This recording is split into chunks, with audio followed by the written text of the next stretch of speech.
Good morning! Yeah, that's not as good as a shockwave of happiness. Hey, it's Monday morning, my favorite time of the week when I finally get back in the studio and get cracking. So this morning I just wanted to talk a little bit about what's on my mind in the early hours. But first I wanted to show you something. Here we go. Hold on. It's coming.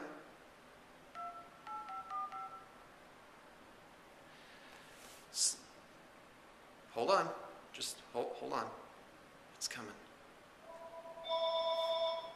Right? So, when you call Blue Table Painting, 5 phones ring. There's front desk, trade stock, shipping, inquiries, and art director. Isn't that neat? All right, I think I can let that go. All right, so this is an opinion piece, and people are welcome to their own opinions. And I want to talk a little bit more about levels. And I've done several videos on this where I go into great detail. Our level scale goes from 0 to 10. And the reason I came up with this is there is a lack of expectations for consumer standards in the miniatures painting industry. Right now it's like, it's all over the board. What we're used to seeing, I call this the cool mini effect, or cool mini syndrome, which is you want cool mini or not, and what you see in those higher rankings are labors of love, where the person didn't really keep track of what they were, how long it took them. And so sometimes it's 17 hours, sometimes it's 170 hours. I've seen one Canadian Golden Demon winner listed at 400 man hours of work, right? And I don't have that kind of attention span, I gotta tell you. So anyway, so Blue Table Painting, most of what we do, about 90%, is what's called level 3, which is I'm presenting that and saying this only ranks level 3, score 3 out of 10. And that is a basic tabletop standard, which looks good as a squad on your side of the table. And that's this opens up the topic of fair scrutiny. But I'm going to get around to that in just a second. Oh, and I'm sorry you have to look at my face this whole time. I'm too lazy to edit in pictures and stuff. The current model for the industry is soloists. And I want to be clear, I'm not knocking soloists. I'm presenting a different way of going about things, which is actually a company with a regular support structure to it. And that has advantages and disadvantages. There certainly is something to be said for a good soloist and having that relationship there.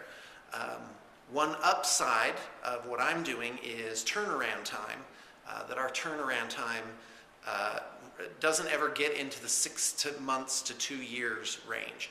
And a soloist, especially if it's a good soloist, he or she is typically booked out a long time.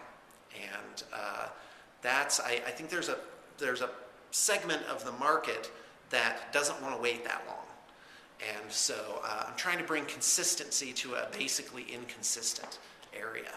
So, but soloists, I've noticed they don't really price things very favorably for themselves. There's 2 problems. One is the solo painter tends to kill themselves because they end up as I've explained before, they take a commission, it takes way longer than they thought, and they're just like, But then a lot of soloists are hungry, they're trying to crowd into this market, and so it creates this competition, which is great, but in the current environment where a soloist doesn't have, leverage in the market, they go into this market where they are to some extent powerless. And also, to some extent, I'm going to say clueless, but I really just mean not knowing where to put those pricing and those times and whatnot. So again, I'm trying to bring standards for consumer expectation, and that it's possible that other industries don't have this, but I think generally they do. If you go in the yellow pages, you're going to find generally the pricing is relatively in the same range for any given type of service. Like dental work, for example. Dental work is actually, other than it's gilded, like it has like certifications and stuff you have to get, is a little bit similar to what we do. I don't know why I just said that. I said dentistry is the same as painting miniatures. Well, you do use a little drill. Okay, so basically I want to see soloists do better for themselves and have a sustainable model where the good ones can actually make a life for themselves and move forward. And for all I know, I'm just completely off my rocker and don't know what it is that I'm talking about. I'm really just basing all this on the information that I gather as a matter of course for what I'm doing. So for example, a lot of times I'm starting a painting service, how do you price your stuff? And I say, well, I really can't tell you that except to say, make sure that you can stay in business. So let's talk about fair scrutiny. So when you go on our website, you'll see that our pictures really aren't that good. And we do need to improve that. But they're relatively small, they're like this big. And there's a reason for that, is that I'm trying to show you a level 3 figure as it would appear at arm's length. So imagine your computer screen in front of you, and I don't know if you can even see me there. Imagine your computer screen in front of you. Now, you have, how big is that figure on your computer screen? If it is, according to your perspective, the same size as arm's length, you hold a miniature out at arm's length, it's the same size as what's on the screen, you're now getting scrutiny at level 4. And then so on. So actually the pictures that we take, which are purposely not very good, they are meant to show the scrutiny at the proper level. Now, what's funny is you might say, well, Sean, why don't you show us, this HD thing? Well, that would actually be better for me because, just a couple notes here. One, what I usually get back is these models look better in person than on your website. That's what I want. I don't want what I'm presenting to you on the web to look worse than, I don't want it to look better than what you're going to see when you actually open your package. So that's where I'm trying to scale it. And what happens is, especially when new companies, miniatures painting companies start up, I've noticed they tend to put their best work, like display quality labors of love, out on the front page. Wow, this is great. Now, it's not a misrepresentation because for all I know, when you go to the service guide, you see something more amazing. However, we don't do that. I put my regular level 3, 4, 5 stuff, literally say, even at level 5, I'm saying this ranks 5 out of 10. And even then, as I'm about to show you, the scale doesn't even go like that. It goes on almost like a earthquake scale where it's exponential with every increase, the amount of effort that goes into making these higher level pieces. So, where was I? Fair scrutiny. So, when you actually get your figures, I want them to look better than what you saw on the computer screen. Or, close, but not, I try and make sure that we're not misrepresenting.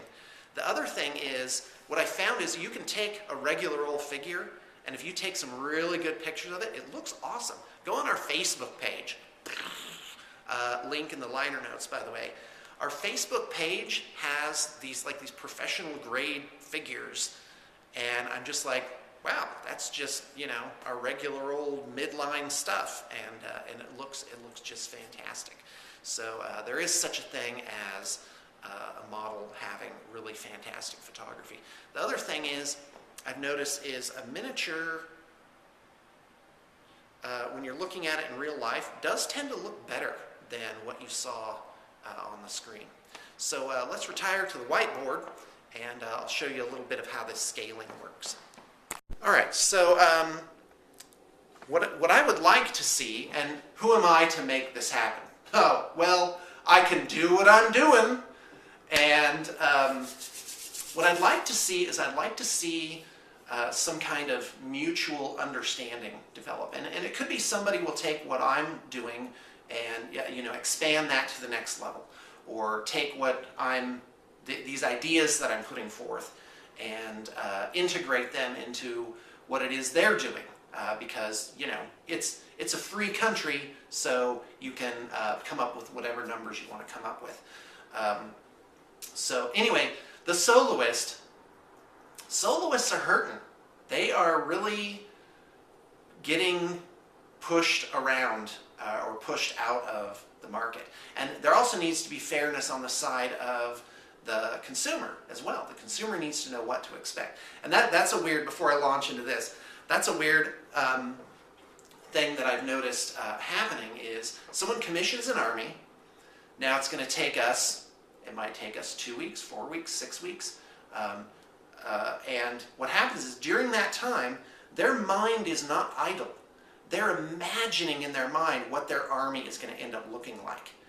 And so they're building this expectation in their mind. So what if what we come up with isn't necessarily worse, but it's different? Sometimes it's better. Like, wow, I never even thought of that. And that's what I'm trying to solve with the Kickstarter. And Kickstarter is only one way to get capital to do what I really want to do, which is solve this, so put this whole thing at rest by simply saying ahead of time, so instead of divergent expectations, like the client's thinking it's going to look like this, and this is what we're actually doing, not necessarily worse or better, I'm trying to keep those like this by simply having it up front. Here's what you're going to, take pictures of what we already have on hand. Now, that can go terribly wrong because when you have inventory, it can become this unsustainable thing. But who knows? Right now, it's really up in the air. So Soloists, I think, would do well with some kind of standard of expectation. But when you get to miniatures painting, or even art in general, boy, you're talking about a subjective thing. Like a painting sells for $2 million. Really? That person was notably more skilled than an existing artist who could sell you a painting for $600. So there is some perspective there. So, which is what's weird about our art, is it's utilitarian. You're actually going to use it for something. So let's take a look at this scale here. Let me move up so you can actually see it a little bit better. There we go. Look at that. I'll try not to be off-center like in some of my other videos.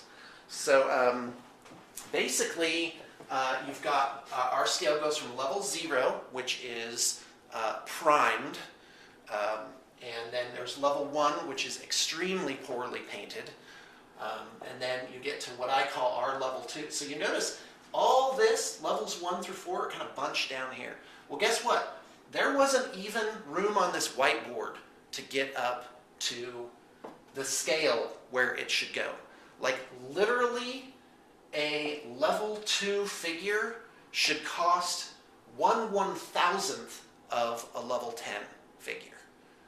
And so basically, there's 1.5 times exponential jumps from level 1 to level 2 to level 3 to level 4.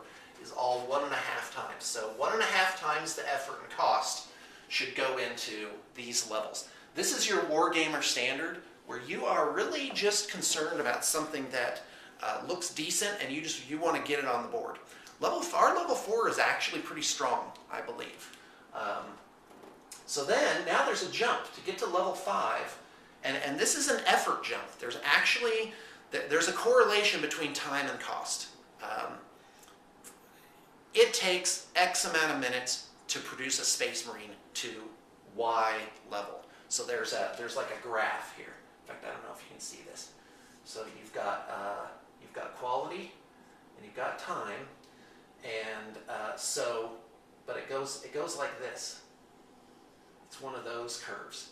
Is that to get the higher qualities, it exponentially goes up for the amount of time that it takes to do it. So Wargamer Standard is kind of down here where it's flat, and then when you get to these upper levels, so for example, a level 10 figure is a famous Golden Demon winning thing. Like, go on to Cool Mini or not, and level 8 through 10, typically that actually matches their scaling. Like it would rank, a level 8 would probably rank an 8 point something on Cool Mini or not. Boy, I'm giving Cool Mini or not some good press here. Whereas these lower levels, they wouldn't rank 1, 2, 3, and 4. They would actually rank probably 4 and 5. They would scale, they would kind of bunch into this 5, 6, 7 range. So anyway, to get from a level 4 to level 5 takes 2 to 3 times the effort. That oftentimes, guy, am I even in the shot here? Like you want me to be in the shot. Hold on. Hopefully, I'm hoping I'm not blocking this. So 2 to 3 times effort to get to level 5. Now for us, how we've done it is these are your hero levels. So it takes to go from a 5 to a 6 is 1.5 times. And this is typically how I'm quoting here. And I want this video to stand the test of time, so I haven't put price ranges on this. So but from level 6 to level 7, which I consider our level 7 to be approaching display quality. Probably not worthy of putting in a rule book, but when you saw it, you'd be like, wow, that's amazing. So let me erase this. So now, to get from level 7 to level 8, you're actually talking about another notable exponential increase to push it into display quality.